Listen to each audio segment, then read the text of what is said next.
Hi guys, welcome back to my channel. If this is your first time here, welcome. My name is Spring Ray. And in another video, it said I wanted to do a video specifically on the K-pop industry as a whole and just talk about it. I do have another video that I recorded. I actually have a couple of videos I have yet to share. Some I'm kind of just I don't even know if I'll ever share them. They're in the vault, I guess you could say. But there's another video I think I might post after this one. It's, I think, controversial topic. It's a topic that's close to me, but I can definitely think that it will get some negative comments. So I'll probably just turn the comments off. But it's important to me. So I think I am going to post it after this one. But I thought I'd talk about the K-pop industry as a whole because the other videos similar, related in a way. I'm going to make it two parts. So this is part one. And yeah, so let's just dive into it. The K-pop industry, well, how I got into K-pop again, long story short, my version of short, is I first saw Girls' Generation perform, and eventually after watching Girls' Generation, they were the first K-pop group I ever saw and was actually interested in. And then that led me to watching, I think at that time, BTS, and maybe around that same time I watched maybe one video of FX, but that was it. But anyway, BTS was where I was just like, oh my gosh, this is K-pop. It's amazing. And it was new and it was flashy and it was everything different. It was very different from American music. Just the bright colors that were used in the music videos. And then I just remember being very impressed with how much, I guess, quality was put into the music video. A lot of American or Western music videos, the music videos would literally be the artist out somewhere and just somebody videoing on a camera. But like when you look at K-pop videos, the angles are there and just a whole bunch of special effects. You don't really get a lot of that in Western music videos. It's literally like you take the shot at one place and then you cut, then you take the shot at another place and then you cut, and then you just kind of throw them together. It tells a story and boom, you got your music video. And, you know, it's using like real life scenery, nature, inside, you know, church, building, school, wherever. But like you don't have any of these like bright colors and stuff. So that immediately, you know, drew my curiosity to K-pop videos and just the music. And I think I was kind of tired as well of the music that was out on the radio here in the U.S. I feel like they tend to play in the U.S. the same four artists on the radio over and over and over again. I can pretty much name, like, for example, one of the stations that I listen to on repeat would be Taylor Swift, Justin Bieber, Selena Gomez. I can't fill that last spot, but somebody fill it for me if you can think of the last person, because it is true. And it's just like they rotate the same songs over and over again. It gets really boring. So I was looking for something different. And also at the time I got introduced to K-pop, even my favorite genre of music, R&B, a lot of the R&B singers were starting to sound similar. I didn't do enough like research back then to kind of be able to separate them. So at that time it was like her, and then SZA came out, and who else was there? There's like two other female R&B artists that came out at the same time, and it was just like I was hearing too much music that sounded very similar. So K-pop kind of made me a little happy to have something different to listen to. So BTS, then on top of that, I dug deeper into like who the members were, their personalities, and that's when they just became literally part of my like daily life, I guess you could say. Like I always look forward to anything that they put out on TV, merchandise, all that stuff. I became a really big BTS fan. And I mean, I still am. Unfortunately, they started going into the military. So now it's kind of, I've just noticed for a couple of reasons that my interest in K-pop, the music especially, has been way up here and then declined. And I think a big part of it is that one, Girls' Generation, they're really no more. I know they came back for that one song, but they kind of didn't make it here in the U.S., which is sad because I think they would have been really good if they would have pushed a little bit more. It's kind of like they came here too early because now you have, Blackpink, Twice, aespa, these groups are coming into the US and they're doing fine.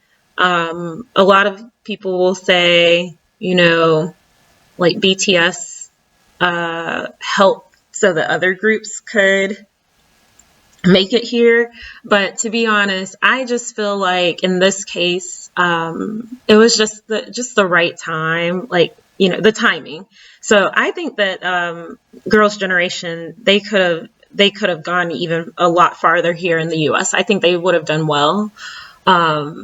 I see them as similar. I would say I do see them similar if I had to pick a group to Twice, a group who's having success right now. Why would I say that? Why would I say Twice instead of Blackpink?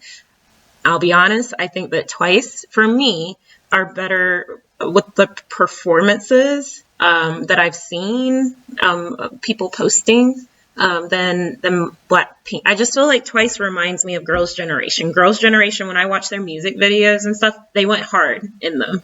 So anyway, that's a little bit of the background for me and my adventure in K-pop. And then with BTS going off to the military, I think that's one reason why I've just declined. Like when BTS was coming out with merchandise, I was always looking to see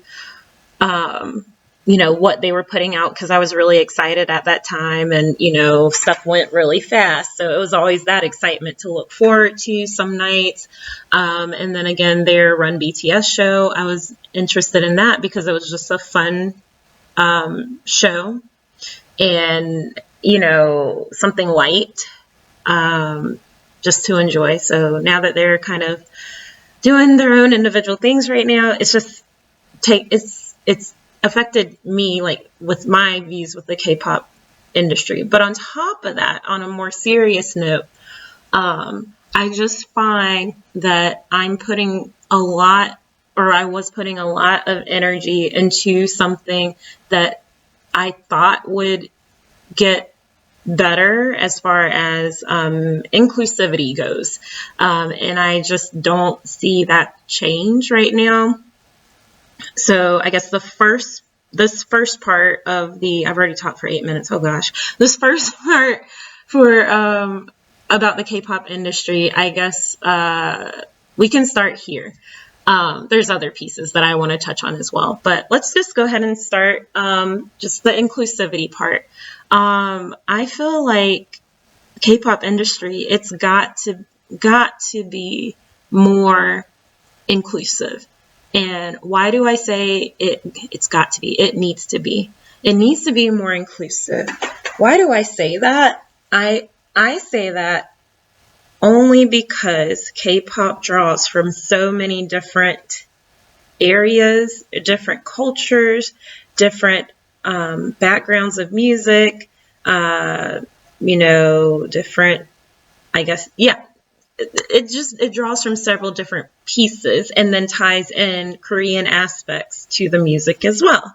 So it's like a melting pot of music, really.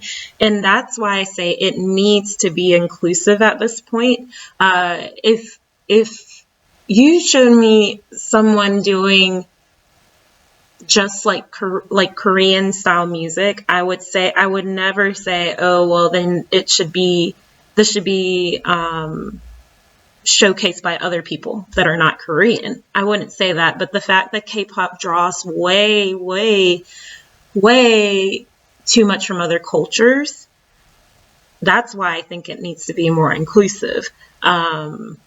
And, you know, just with the beats, the rapping part, dress, themes, and videos, and that's the area where I feel like K-pop kind of, the industry fails. It fails its fans, a lot of its fans. I can't say all, but it fails a good percentage of fans by not being inclusive. And I truly believe that K-pop could be even bigger than it is now if inclusivity was something higher up as a concern. Because one of the things I've noticed is that from the outside to us fans, I feel like K-pop is marketed sometimes as being inclusive. And I think I even got kind of swept up in it a little bit just because, again, I was only paying attention to BTS's message. And if you've been to a concert, I never was able to go. Whole nother story. I'm still sad about it. But their message a lot of time would be to love yourself, right? So loving yourself the way you are. And then also, you know, being true to yourself and, you know, not trying to be anything else but you. So listening to BTS's message, I think I almost like brainwashed myself into thinking that South Korea also was sending out this message. And that is not the case. And it's unfortunate because I think they try to do that on surface level type of inclusiveness. It's surface level, but there's nothing deeper. And if you've looked into K-pop, because I even remember when I first got into K-pop, other people, and I'm sure it was people of color, black people, more specifically probably black women or black girls, that commented and said, you know, I tried K-pop before and it's just not me. There's too many issues. And, you know, I'm a very open person. I'm very down to earth and I try to be like reasonable and understanding. So I was just like, that person's being too harsh. Like it can't be bad. It can't be. But what I've noticed, like it's been years since I've been into the whole K-pop thing.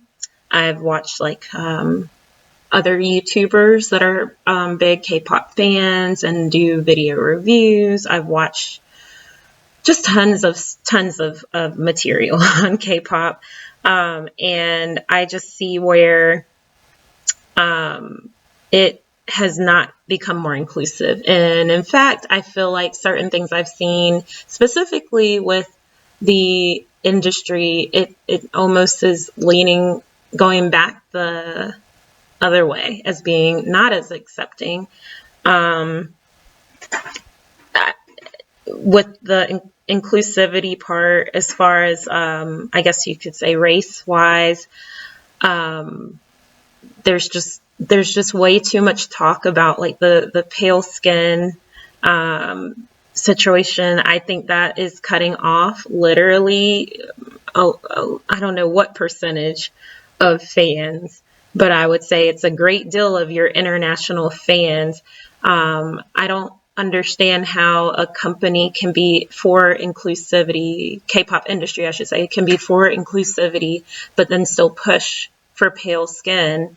And do I think people with naturally pale skin are beautiful? Yes. I don't think there's anything wrong with people who are pale. A lot of times, me as a Black female, I get made fun of sometimes because I'm very pale, especially in my face, darker on my legs and my arms usually. But I say all that to say that, like, even I feel like the industry, they just don't go beyond the surface. And a lot of times we look at these, not we, because I know.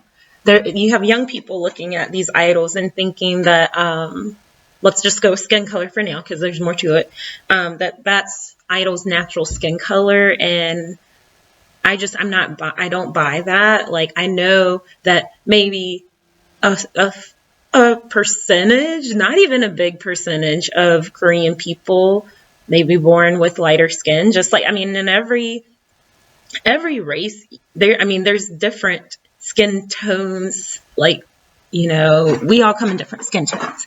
So if you're seeing all idols with pale skin and you believe that all idols have pale skin,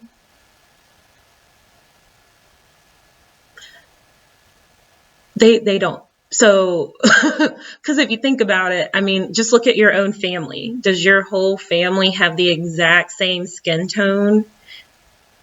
No. So, and when I say that, not just your immediate, include your extended family as well. I guarantee you, you're not gonna be the same skin tone as every family member. So just using that as an example, but so going back to the industry, Lord, I'm rambling. I feel like they need to do a better job of taking that away, because I feel like if that was taken away, not so much focus on the pale skin. Imagine how many fans of these idols would actually see that maybe that's something that they can do too. I think it's very off-putting, especially to young females, maybe a few young males. I know there's males K-pop fans too, but a lot of both. Let's just say both, because we'll say both. There are a lot of young people who, if I were young, I'm not. I know I look like I have a baby face, but if I were young and that's all that's plastered on my screen, I would think that, oh well, I'm dark and there's no way that I could be this or I could do this because I don't look like them. So I think that that's something very easy for if K-pop wants to be inclusive and they truly mean it. I think that is something that's very easy to incorporate into their trainee program and just say, come as you are. Don't make people stay out of the sun. Like, I'm all for sunscreen. Sunscreen's great to protect your skin from UV rays, but you don't have to be under an umbrella all the time. You don't have to wear a hat and a hoodie out in 80-degree weather all the time. Some sun is good for you. Okay, so that's where I'm seeing, and that's where I'm kind of like, okay, I don't see any movement there. So that's where I'm losing interest, because I mean, sometimes it's very it's encouraging to see once in a while someone that looks like you, right? So for me, for example, I don't fit the Korean, I'll talk about Korean beauty standards a little later because this video is long already, but I don't fit it clearly. Like, I have this is my natural hair. Obviously I'm not pale or pale in Korean standards. So, and I have a butt chin. I call it butt chin, but it's really cleft chin if you want to get technical. So, I keep going around in circles in my mind. Oh my gosh. So yeah, the industry, they have work to do. I feel like people are going to use the excuse, well, South Korea is a homogenous country. Well, this homogenous country is pulling from all different cultures. So if this homogenous country is able to use other cultures in music, then they should be willing to be respectful to said cultures and promote inclusivity. That's the deeper part. That's the part we're not at yet. So how could the K-pop industry get better with this piece? Inclusivity. And I know inclusivity, I guess that's kind of broad, so that's going to cover probably what I put in part 2. Might be part 3 to this. But let's just go with like race-wise, right? Dealing with racism, colorism. How can you do better within the K-pop industry? Because what we don't want to do, we don't want to take away from what K-pop is. And I like that K-pop incorporates different cultures. I love that about K-pop and how they have the Korean vibes to it. That's what makes it different. But you can't just erase like the people that created the culture that you are sampling from. That's not good. So what I would suggest is have an inclusivity team on all these, at all these different companies, especially the big ones, the big 3, big 4, whatever. Have an inclusivity team and include people of color, not just people of color, you know, white people, black people, definitely, Indian people, Hispanic people, like have a whole committee that could sit down and just, you know, it would save, excuse me, it would save a lot of these K-pop stars so much time and issues, and save them from different negative commentary online if these issues were handled beforehand and like proactively. There's been so many things that have been reactive that I'm kind of fed up with it at this point, and that's another reason why I'm just done. Not done, but like I'm just not giving my full energy into K-pop anymore. And I just, there's got to be more done and less excuses, because the excuses are always online for every little thing, and like there's no real accountability.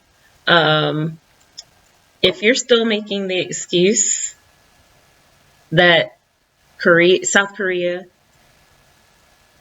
doesn't know what's going on outside of the rest of the world, please, like, stop, because it's just getting old. That's like the oldest excuse in the book, and it just makes you seem very uninformed. Korea's got better technology than the city I'm in currently, so don't tell me they don't know what's going on around the world, that they don't know about different cultures and what comes from each culture. So I think I'm going to stop here for part 1. I don't even know. I feel like this is kind of broad intro in a way. But I think on the next part 2, I'm going to talk more about the beauty standards next. Okay. So thank you for watching part 1. This is literally probably going to be like a part 4, like 4-part series, because I got a lot to say. But thank you for making it through all my rambling. I'll see if I'll edit this or not. Probably won't, because I'm tired. But have a good one, guys. Bye.